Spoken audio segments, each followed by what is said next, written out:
बात कर रहे थे कुछ नेथन लाइन के हवाले से कि उनकी परफॉर्मेंस को लेकर बताया जा रहा था कि वो एक जिस तरह से हिंदी में कहते हैं साधारण बॉलर हैं। इसी तरह से उनकी मिसाल दी जा रही थी कि वो कोई स्पेशल किस्म के बॉलर नहीं है। जे जाए कि उन्होंने 569 विकेटें ले ली हुई हैं। तो हमारे साथ राना साजिद भी मौजूद हैं और साथ में फ़हद लियाकत भी मौजूद हैं। तो फ़हद साहब जो एक दावा कर रहे थे उसका काउंटर करना चाह रहे थे राना साजिद साहब फरमाइएगा, क्या इस वक्त सूरत हाल है नेथन लाइन को लेकर, क्योंकि जो टेस्ट क्रिकेट के अंदर रिकॉर्ड्स हैं वो भी हम स्क्रीन पर दिखा रहे हैं और जिस तरह से छठे नंबर पर मौजूद है नेथन लाइन का नाम, एक मिसाल तो है कि कुछ स्पेशलिटी है उनके पास। बिल्कुल ऐसे ही। और इब्राहिम, ये कहीं पे भी आप नहीं इसको अंडर एस्टिमेट कर सकते। उसकी रीजन ये आप देखें कि ग्लेन मैग्रा जैसा बॉलर जिसकी पूरी दुनिया एडमायर करती रही है उनकी कैरियर को, जिस तरह की उनकी बॉलिंग थी, उसका रिकॉर्ड ब्रेक करना कोई आसान काम नहीं है। मतलब आप इसको अगर कंपैरिजन करें, 24 फाइफर है उनके, 24 दफा वो 5 विकेट हासिल कर चुके हैं और इसी तरह जो है 8 विकेट्स उन्होंने एक मैच में हासिल करे। बेस्ट जो बॉलिंग फिगर है उनका, मतलब इसमें आप टॉप पे देखें, टॉप पे भी स्पिनर ही है। आप मुरलीधरन का नाम सबसे ऊपर आ रहा है टेस्ट विकेट में, सबसे जिनकी ज्यादा विकेट्स हैं। और इसी तरह उसके बाद फिर अगर जेमी एंडरसन है या फिर आपके पास जो है ग्लेन मैग्रा नंबर 3 पे चले गए हैं और शेन वॉर्न मौजूद है। फिर इस लिस्ट में आना ही सबसे जो बड़ी बात है, उसी लिस्ट में आना जो है वो बड़ा काम होता है। और ये दावा जो करते हैं जो ऑस्ट्रेलियन विकेट्स में जाके फास्ट बॉलर को स्पोर्ट मिलती है या बाउंसिंग विकेट्स होती हैं, वो चीज का भी यहाँ पे आके जो है वो माइनस हो जाती है कि अगर आप अच्छी बॉलिंग करेंगे आपको हर जगह पे हर ट्रैक पे जो है वो मदद मिलती है। और जो सबसे इंपॉर्टेंट चीज है वो ये भी कि कंडीशंस, फिर वही बात है कि अगर आप प्रोफेशनल प्लेयर हैं, कहीं पे भी आप खेलें, आपको ये कंडीशंस जो है वो नहीं आपको आड़े आनी चाहिए। आप एज ए प्रोफेशनल क्रिकेटर खेले तो फिर आपकी जो है वो परफॉर्मेंस नजर आनी चाहिए। वो सारी दुनिया उसको ही देखती है। आप ये नहीं कहेंगे कि एशियंस में आके अगर आप खेलेंगे तो आप डिफरेंट एनवायरनमेंट है, आप न्यूजीलैंड में जाएंगे डिफरेंट एनवायरनमेंट है। इसी तरह हर कंट्री की अपनी जो है वो एक कंडीशंस है, लेकिन जो प्लेयर होता है वो हर जगह जाकर परफॉर्म करता है। तो आई थिंक सो कि हमें नेथन लाइन को अंडर एस्टिमेट कर भी नहीं सकते। डेफिनेटली उन्होंने विकेट हासिल की है और यहीं पे रह के उन्होंने ऑस्ट्रेलिया पे रह के जो है वो उन्होंने दिखाया है कि वो एक अच्छे बॉलर हैं। वो कि उनकी एज अब ज़ाहिर है वो 38 प्लस हैं। और यहाँ पे अगर हम देखें, आप बात कर रहे थे आगाज में भी, जिस तरह के नुमान अली और साजिद खान को जिस तरह हमने बहुत टाइम बाद चांसेस दिए हैं, जिसकी वजह से वो उस तरह से ज़ाहिर है वो भी उस लाइमलाइट में नहीं आ सकेंगे क्योंकि उनकी एज 37-8 नुमान नाम है, साजिद हैं, अबरार का हो सकता है। तो फहद, आप जिस तरह से एक पाकिस्तानी साइकी है माइंड में रखिए, आपके कब आगे डेब्यू किया उन्होंने और कब आगे उन्होंने परफॉर्मेंसेस देनी शुरू की। और इसी तरह आपके बहुत से ऐसे प्लेयर हैं जिन्होंने जिनको आपने खुद ही जो है वो मौका ही नहीं दिया कि वो बड़े प्लेयर बन पाते। और सईद अजमल का एक टाइम पे इतना मतलब कमाल का जो है वो फेस चल रहा था कि दुनिया उनको जादूगर स्पिनर के तौर पे जानती रही है। तो ये चीजें आपके खुद जो है वो बनाई हुई होती हैं। आपको याद होगा जब सकलैन मुश्ताक पाकिस्तान टीम के हेड कोच थे, उन्होंने शादाब खान के अलावा किसी स्पिनर की एंट्री नहीं होने दी।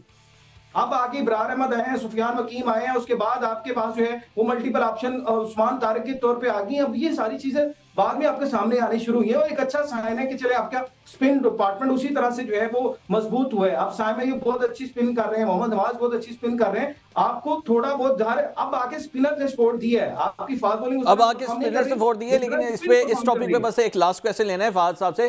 फहद साहब, जिस तरह से एक पाकिस्तानियों की साइकी रही है, कोई भी बंदा अचीवमेंट लेता है तो हम यही कहते हैं कि ऐ तो गल ही कोई नहीं, ऐ तो कोई शाही ही नहीं। इसी तरह की आपने भी साइकी अपनाई कि भाई नेथन लाइन जो है वो शाही कोई नहीं है, भाई उसने इतनी विकेटें ले ली है, इसमें क्या बड़ी बात होगी?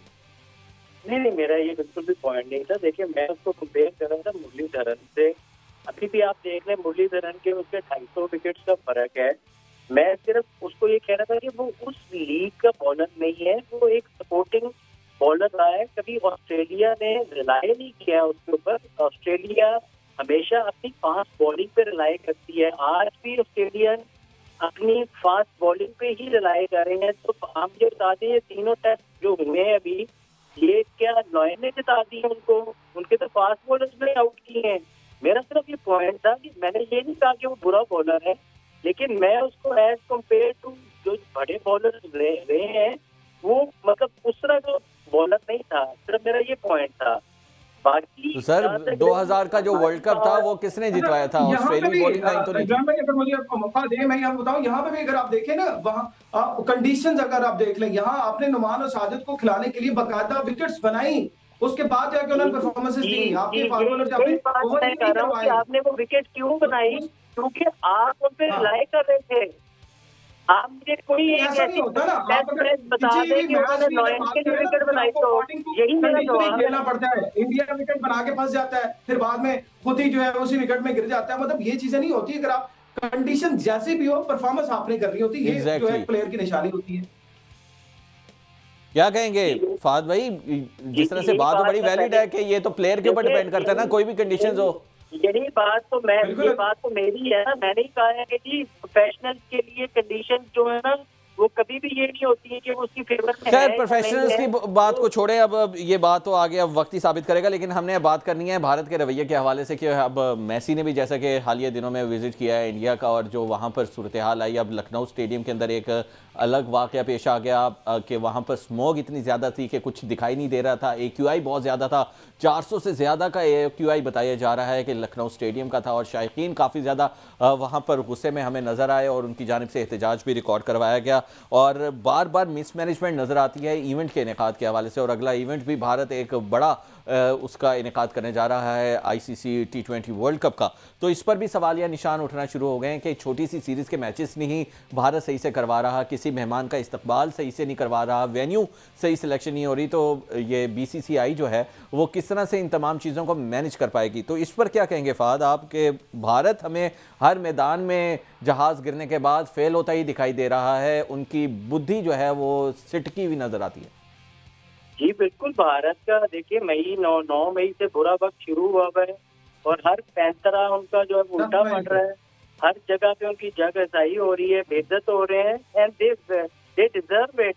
बेसिकली जो लोग दूसरों के लिए खड्डा खोदते हैं ना, वो कुदरत का जो कानून है ना, वो बड़ा फिर वो बाइट नहीं होता है। वो जो किसी के लिए खड्डा खोदता है, वो खुद ही उसी खड्डे में गिरते हैं। इनको नहीं तो पता कि जी हमारे फलाने शहर में मैच करवाना है, तो वहाँ पे IQ लेवल क्या होएगा। ये तो सारी फोरकास्ट जो है वो सारी आ रही होती है। ये मिक्स मैनेजमेंट है। पूरी कंट्री जो है उनकी इस वक्त वो एक अनाड़ी के हाथ में आई हुई है, और अनाड़ी के हाथ में माचिस है बंदर की तरह। वो पूरी दुनिया को आग लगाना चाहता है, और वो पूरे भारत को आग लगा रहा है। वो जो मैसी वाली आप बात कर रहे हैं, मैंने इतना अनऑर्गेनाइज प्रोग्राम अपनी लाइफ में नहीं कभी देखा है। मुझे तो नहीं लगता है कि मैसी दोबारा जाना चाहेगा, या कोई इस तरह का फुटबॉलर जो है या बड़ा प्लेयर या एथलीट कभी भी इस तरह से भारत में जाना चाहेगा। भारत एक अनसेफ जगह है। चाहे आप खवातीन के लिए ले लें, वो खवातीन के घुटनों को खींच रहे हैं। मतलब क्या साबित करना चाह रहे हैं पूरी दुनिया के अंदर, और अपना क्या चेहरा दिखा रहे हैं। पूरे चेहरे में कालक मली गई है, और इंडिया को डूब मरना चाहिए अगर थोड़ी सी भी गैरत हो उनके अंदर। अच्छा, आप क्या कहेंगे राना साजी? देखिए भारत का बुरा वक्त तो स्टार्ट हो गया, अब माहौलियाती आलूदगी भी वहाँ पे आ गई है। ये जाए कि हम देखते हैं कि अच्छी जगह पे इनेकाद होता, दिन के वक्त मैच रख लिया जाता, लेकिन 400+ AQI, फिर जनूबी अफ्रीका जैसी अच्छे एनवायरनमेंट से आई हुई टीम जहाँ पर AQI इतना ज़्यादा नहीं होता, उनको वो माहौल देना, फिर वहाँ पे खिलाड़ियों का वहाँ पे मुतासिर होना, ना सिर्फ खिलाड़ियों का शायकीन का मुतासिर होना, और इस सारी सूरत हाल में आपका मैच रखना, मैच को कैंसिल करना, और फिर लोगों के पैसे भी हड़प कर जाना। इमरान, बुरा वक्त स्टार्ट नहीं हुआ, बुरा वक्त चल रहा है, और ये इनकी हिस्ट्री है। और अगर आप पीछे उठा के देखें, वुमेन्स वर्ल्ड कप में भी आप मिसमैनेजमेंट देखिए आपने। इवन डाइनिंग टेबल के अंदर से और किचन से चूहे वो देखे, सारी दुनिया ने देखे। वहां पे वुमेन क्रिकेटर के साथ हरासाने के वाकयात हुए। उसके बाद अब मैसी की बात कर रहे हैं, पूरी दुनिया ने देखा। और उसके बाद स्पेशली जो इनके स्पोर्ट्स मिनिस्टर हैं, उनका रिजाइन भी सामने आ चुका है। मतलब वो मुस्तफी भी हो चुके हैं, क्योंकि प्रेशर अवाम का इतना, दबाव इतना है। और अगर हम इसी लखनऊ की बात कर ले, पता सारी चीजों का है, और पर्दा डालने के लिए आप किसी तरह से भी जो है, अगर ये फोक का कर लेंगे, फोक नहीं थी, ये स्मोक थी। तो पूरी दुनिया को पता है कि एयर क्वालिटी इंडेक्स क्या होता है, और कितने पर जाके जो है वहां पे जो फिजा होती है वो मुजरे सेहत होती है, जहाँ पे सांस लेना भी मुहाल होता है। आप देखें वीडियोस के ऊपर भी आ रहे हैं, और वहां पे जो है हार्दिक पांड्या हो, दूसरे प्लेयर हो, मास्क लगाए हुए दिखाई दे रहे थे। फॉग में आपको मास्क की जरूरत नहीं पड़ती, ये स्मोक में पड़ती है जब आपको सांस लेने की भी मुश्किल आ रही हो। तो ये सारी मिसमैनेजमेंट ये आज पहली दफा नहीं हुई, पहले भी इस तरह की बहुत सी चीजें होती आ रही हैं। और यहाँ पे अगर मैं बात करूं कि आईसीसी वो क्या स्टेप ले रही है, क्योंकि आईसीसी ने इससे कबल जो मैचेस में इसी टूर में अफ्रीका के साथ, अफ्रीका के प्लेयर्स के साथ इन्होंने जो कुछ किया, वो चाहे बुमराह हो, चाहे ऋषभ पंत हो या कोई और प्लेयर हो, कोई एक्शन नहीं लिया गया। आप इवन इनके जो अंपायरिंग के डिसीजन है उसके ऊपर कोई एक्शन नहीं लिया गया। मतलब चाहे आप मैनेजमेंट की बात कर लें, चाहे आप रूल रेगुलेशन की बात कर लें, हर चीज पे आके दो नंबरी है, हर चीज पे आके झूठ है, हर चीज पे आके वही फेक प्रोपेगेंडा है जो करने की आदत है। लेकिन हर दफा हमेशा की तरह वो एक्सपोज भी होते हैं और पूरी दुनिया में वो मैसेज भी जाता है कि किस तरह से अनसिक्योर है, अनसेफ है भारत। और वो आईपीएल आप छोड़ के देखें, प्लेयर इसलिए पीएसएल में आए। अगर आप बाद में जो मर्जी क्लेम करना शुरू कर दें, वो आपके ऊंचे हथकंड है, आप प्लेयर को इज्जत भी नहीं फिर देना चाहते। ये तो आपकी मतलब वो है। हम पाकिस्तानी और स्पेशली अगर पीएसएल में देखें, यहाँ पे प्लेयर को इज्जत नहीं मिलती है। आप डेविड वेली का बयान सुनिए, उन्होंने कहा था कि यहाँ पे प्लेयर को आके मैचेस मिलते हैं खेलने के लिए, और आईपीएल में पूरा का पूरा सीजन भी कभी बाहर बैठना पड़ जाता है। तो ये चीजें मतलब आप पे कहने की बात नहीं है, प्लेयर खुद भी बात कर रहे होते हैं और रवैया भी देख रहे हैं, माहौल भी देख रहे हैं, और जिस तरह से उनको हमेशा प्रायोरिटी दी है, जिस तरह से उनके साथ सलूक किया जाता है, वो भी सब दुनिया देख रही है। और भारत पता नहीं कब होश के नाखून लेगी।